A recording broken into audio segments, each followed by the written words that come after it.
ഇതൊന്ന് ജയിച്ചിട്ട് വേണം പെണ്ണുങ്ങളുടെ ശക്തി തെളിയിക്കാൻ. എന്തേ റൂൾസ് ഒക്കെ കേട്ടോ. ആകെ മൊത്തം 3 മാച്ച്. അതിൽ ആദ്യം 2 ജയിക്കുന്ന ആളാണ് വിന്നർ. കൈ കുറെ കടിക്കണം. നോ കള്ളക്കളി പ്രത്യേകം ഞാൻ പറഞ്ഞേക്കാം. അത് നീ ആരാണ്? ഞാൻ റഫറി. നീയാണ് റഫറി. എന്തി പിടിച്ചില്ലേ? സമയം കൊണ്ട് വേഗം തുടങ്ങി.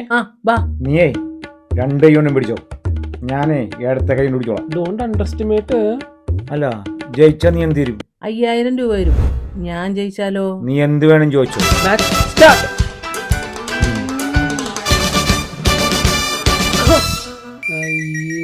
അയ്യായിരം കിടച്ചാച്ച്. ഇതോട്ടിരിക്കട്ടെ. മാച്ച് 2. ഞാൻ വേണേ അഴച്ചു പിടിക്കാട്ടാ. ഓ വേണ്ട.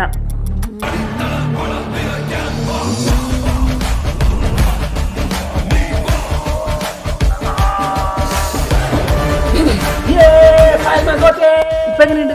4 അപ്പൊ 1-1.